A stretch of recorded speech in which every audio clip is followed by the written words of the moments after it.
Nesse mês temos duas ações, gente, relativa à saúde. Saúde é muito importante, né? É o dezembro laranja e o dezembro vermelho. Bom, para falar sobre isso, estou recebendo aqui no estúdio o médico guaratubano, o doutor Edilson Rodrigues Júnior. Primeiramente, seja bem-vindo mais uma vez. Sempre está aqui no Jornal da Litorânea, por quê? Porque é um médico competente, é um médico que sabe o que fala, entendeu? Tem o dom e por isso que a gente traz sempre aqui pessoas que esclareçam para você que está assistindo o Jornal da Litorânea os fatos verdadeiros. Seja bem-vindo, doutor. Muito obrigado aí pela oportunidade de conversar com vocês a respeito dessas duas ações super importantes na saúde, né, na saúde do país como um todo, e vamos pensar também na nossa cidade, que são o dezembro vermelho e Sim. também o dezembro laranja. Em relação à questão da cor laranja, a gente enfatiza a prevenção do câncer de pele. Que o câncer de pele agora no verão, principalmente, as pessoas acabam se expondo mais ao sol por causa de estar na praia, usar poucas roupas por causa do calor, aquela coisa toda, e acaba facilitando, né, a incidência dos raios solares e também a formação de câncer de pele. Esse que é o mais importante. Pois bem. Bom, no que consistem essas duas ações aí, doutor? Então, são ações de conscientização das pessoas, principalmente em relação à questão do câncer de pele, né, que está bem presente na nossa comunidade, e também em relação a HIV e AIDS. Sim. HIV e AIDS é uma coisa que não desapareceu, não saiu da nossa sociedade, não está controlado como muitos pregam, e é uma coisa que a gente precisa prestar atenção, principalmente nessa época de festas, e que as pessoas fazem confraternizações, e tem que prestar atenção nessas duas opções aí. Muitas pessoas, doutor, vão para a praia e às vezes não levam um protetor, não leva aí na verdade o protetor é para isso, né? Tem um bronzeador. Eu até gostaria de fazer uma pergunta ao doutor, para que as pessoas entendam que o bronzeador, né, é para se bronzear, para ficar aquela pele mais morena, principalmente as mulheres que gostam. E o protetor é para aquela pessoa que não toma muito sol, que não é acostumado como eu, para proteger a pele. Você pode me falar sobre esse protetor, doutor? Então, existe uma classificação. A gente acaba fazendo essa classificação mais devido ao fator de proteção. Certo. Mesmo. A pele humana é uma das poucas peles no reino animal que se bronzeia com a exposição solar. Quanto mais exposição solar, mais a pele cria essa proteína, essa substância, a melanina, e ela escurece para tentar proteger a própria pele da incidência de raios ultravioletas do sol. É uma espécie de proteção que a própria pele constrói. A gente culturalmente acha isso bonito. Sim. Então acaba se expondo ao sol para bronzear. Sim. O problema é que quando você se expõe ao sol, esse mesmo raio ultravioleta, ele faz uma lesão na pele e faz com que algumas células possam produzir células cancerosas. E essa é uma lesão que vai acumulando. Né? Quando a pessoa está com 50, 60 anos de idade, ela está acumulando aquele sol que ela pegou desde criança. Então é aquele pouquinho de radiação que cai todo dia, até que gera uma lesão importante de pele, um câncer de pele. A grande diferença entre um bronzeador e o bloqueador solar é o fator de proteção. Quando a pessoa tem intenção de se bronzear, o fator de proteção é pequeno. Por quê? Porque ela quer lesar a pele dela, fazer com que a pele crie melanina. E o bloqueador é para se prevenir do câncer de pele. Então, os fatores mais altos de proteção, 20, 30, enfim, esses fatores fazem com que a pele fique mais resistente ao sol e evita de fazer essa lesão que produz o câncer de pele. Então essa é a grande diferença entre uma coisa e outra. Certo. 12 horas mais 37 minutinhos, o doutor esclareceu aí. Isso aí, tem que tomar cuidado, viu, gente? Uma pergunta que eu quero fazer também, doutora.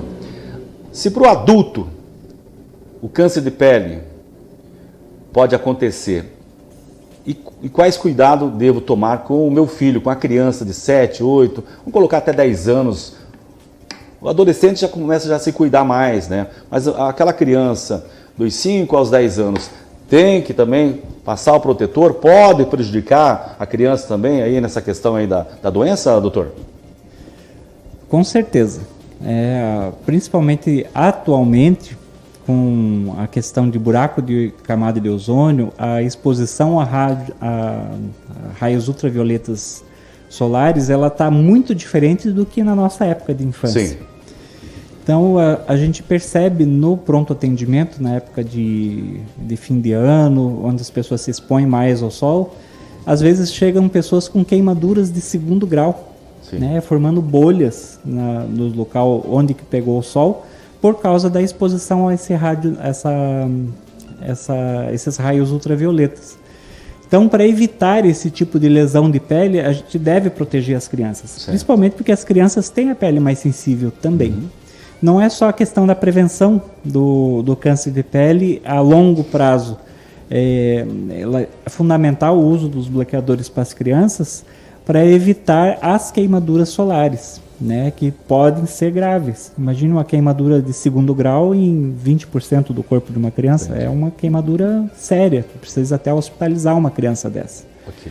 Então, é uma coisa que precisa os pais sempre prestar atenção, né? O bloqueador solar, evitar os horários de pico da radiação, que é entre as 10 da manhã e as 2, 3 da tarde. Começar a exposição solar mais no comecinho da manhã, no finalzinho da tarde, que a exposição aos raios ultravioletas são menores, né? E sempre tomar muito cuidado com as crianças, porque elas escapam, né, e vão brincar na areia e se distraem, e quando você vê, ela já virou um camarãozinho. Eu ia fazer uma pergunta que está aqui no nosso roteiro, nossa pauta, mas eu quero mandar um abraço para a Claudete também, que está acompanhando o Jornal da Litorânea.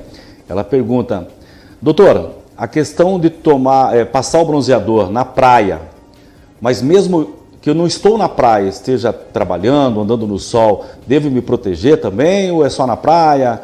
Ela tem essa dúvida aí. A proteção dos raios ultravioletas deve acontecer o tempo todo. Sim. Não só quando você vai se expor, você vai tomar sol na praia. Até as pessoas que têm a pele mais clara, elas devem usar o bloqueador solar até para a exposição dessas lâmpadas fluorescentes, que elas também têm uma certa porcentagem de radiação ultravioleta, por causa do próprio tipo de funcionamento da lâmpada. Então, essa proteção, ela tem que estar sempre na preocupação das pessoas, independente se ela está na praia ou se ela está no dia a dia delas. Muito bem. Bom, vamos falar então sobre as informações sobre o Dezembro Vermelho. Doutor, vamos falar aí sobre o pessoal que não conhece ainda. Eu gostaria que o senhor me tirasse as dúvidas sobre o Dezembro Vermelho. Então, o Dezembro Vermelho, ele iniciou através de um único dia, que foi o dia 1º de dezembro. No dia 1º de dezembro ele foi escolhido para ser a Vigília Internacional pelas Vítimas da AIDS. E nesse dia eles começaram a fazer bastantes campanhas educativas a respeito da transmissão de HIV e a conscientização do preconceito contra as pessoas que têm HIV e AIDS. E isso acabou se estendendo para uma discussão no mês todo. Então o mês todo acabou sendo escolhido para esse fim, na atenção básica. Então, a atenção básica, as unidades básicas de saúde, elas acabam se programando, fazendo a sua programação anual, incluindo o dezembro, para se discutir a questão tanto da conscientização em relação ao preconceito contra as pessoas portadoras de HIV e de AIDS, assim como na questão da prevenção. Então, esses dois assuntos, esses dois tópicos em relação ao HIV e AIDS são discutidos muito intensamente agora nesse mês de dezembro. Pois bem, seguindo no assunto da AIDS, podemos afirmar hoje que está sob controle o Brasil, o mundo, doutor, ou ainda não? Devemos se cuidar muito e muito, mas como é que está a situação hoje? Como é que se encontra aí esse problema aí sobre a AIDS? De maneira alguma, HIV e AIDS não está sob controle de nenhum momento. Existe uma tendência de declínio, principalmente aqui na região sul, Paraná, Santa Catarina, Rio Grande do Sul, tem mais de 30% de queda de número de novos casos em relação de 2020 para 2021, mas isso é muito resultante das campanhas, tanto de prevenção que são feitos, quanto o controle dos doentes. A gente sabe atualmente, com essas novas medicações que foram criadas a partir dos bloqueadores de protease, que a pessoa com um bom controle do HIV, a pessoa portadora que tem um bom controle, mantendo o nível de vírus no sangue indetectável, essa pessoa tem pouquíssima possibilidade de transmitir o vírus. Então, a pessoa, quando tem uma boa adesão do tratamento, além da pessoa viver muito mais tempo, né, ela acaba morrendo por outros motivos, Sim. Infarto, derrame, como qualquer outra pessoa, ela acaba não transmitindo, bloqueia a cadeia de transmissão do HIV quando a pessoa se trata. Quando a pessoa se trata e mantém o HIV sob controle. Então, essas ações para favorecimento de adesão dos pacientes,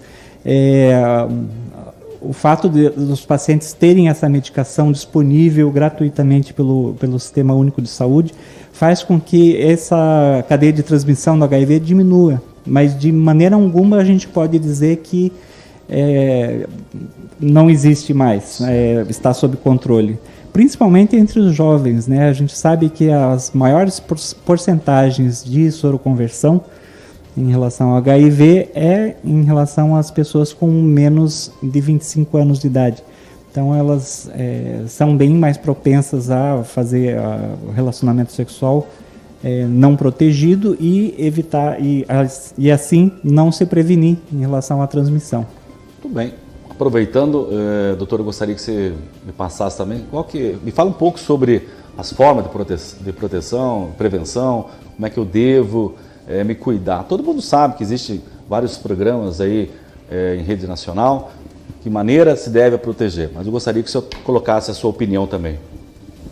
Então, em relação à questão da proteção, a gente tem que discutir as formas de transmissão, como o HIV se transmite. Então, o mais que todo mundo conhece, está careca de saber, é em relação à transmissão via sexual. A pessoa tem um contato sexual com outra pessoa que tem o HIV, contato desprotegido, isto é, sem uso de camisinha ou métodos de barreira, que a gente chama. Esse contato sexual ele pode transmitir o HIV. Quando a mulher está gestante, a mulher tem o HIV, está gestante, e durante o processo de parto ou a amamentação, se ela não estiver sendo tratada, ela pode transmitir o HIV também. O compartilhamento de seringas ou qualquer objeto que seja pérfuro cortante entre uma pessoa que tem HIV e a outra pode transmitir esse HIV. E também, no caso das pessoas que precisam de sangue ou hemoderivados para tratamento de saúde, pessoa que tem hemofilia, pessoa que sofre um acidente e precisa de uma transfusão, se esse sangue não for testado, não for aprovado em vários tipos de testes diferentes, ele pode transmitir o HIV a partir disso. Então, a prevenção, a gente pensa na forma de transmissão para poder pensar na prevenção. No caso sexual, redução de número de parceiros, isso é muito fácil, né? Saber quanto mais gente você se relaciona, mais você está se expondo, é claro. O uso de preservativos, no caso o preservativo masculino existe, e existe também o preservativo feminino, que ele tem pouca utilização porque as pessoas não conhecem muito bem esse tipo de preservativo, mas ele é disponível pelo SUS também. A questão da transmissão vertical, que a gente chama da mãe para o filho, é essencial que a mulher que tenha HIV e esteja gestante, ela faça o tratamento adequado e que o bebê, assim que ele nasce, inicie o tratamento também. Para isso, é essencial que a mulher faça os seus exames pré-natais e siga o tratamento que o médico prescrever durante os pré-natais. Isso é essencial. Em relação a compartilhamento de seringas e agulhas, é claro que não se deve fazer isso, né? Sempre usar material esterilizado, material de uso único, e nunca reutilizar esses materiais. E o sangue, graças a Deus, aqui no Brasil a gente tem políticas muito boas em relação à testagem e à escolha de pessoas que são doadores de sangue. Então, o sangue normalmente que é utilizado, ele é testado e é aprovado, então não vai ter perigo de transmissão. Muito bem, mais uma vez, doutor, eu quero agradecer ao senhor aí pela explicação, tirou muitas dúvidas de muitas pessoas e parabéns aí pela ação, pelo trabalho. Suas considerações finais, por gentileza? Pois eu gostaria também de agradecer essa oportunidade. Então prestem muito bem atenção nessa época do ano em relação à questão do sol, né? Não se expor ao sol, usar os bloqueador solar, né? Evitar os horários críticos, né, da radiação ultravioleta. E em relação à questão do HIV, sempre frisar que o que mata atualmente, o que está matando mesmo, não é o próprio HIV. O que mata atualmente é o preconceito, porque as pessoas ficam com medo de se tratar, medo de se expor, e a falta de adesão do tratamento. A pessoa não busca essa medicação porque ela tem medo de se expor. Ok, 12 horas e 45 minutinhos, ainda falando sobre a saúde, você que tem entre 12 e 17 anos, compareça à Central de Vacinas no Parque Municipal do Canela, tá? Para que possa ser imunizado com a primeira dose da pandemia. Tá, gente? Então, para você que amanhã é sexta-feira, último dia também, tá? Então, de 12, 17 anos, por favor, compareça. Isso é muito importante, né, doutor? Porque a maioria dos jovens ainda tem dúvidas sobre qual vacina. Escolhe uma vacina porque acha que aquela é a vacina certa. Não é bem por aí não, né, doutor? Não, com certeza. Tem que agarrar essa oportunidade. Porque se você estiver se afogando no mar, você não vai ficar escolhendo se é a boia branca, se é a boia vermelha, se é a boia azul. Não tem a como. Boia que jogar, você se agarra. É exatamente isso. A vacina que vier, agarra e pega. Isso aí. Quem falou foi o doutor, né, gente? E entende, né? Por isso que está passando para você. Vacina boa, aquela que vai no braço, viu, gente? 12 horas e 45 minutinhos. Mais uma vez, obrigado, doutor.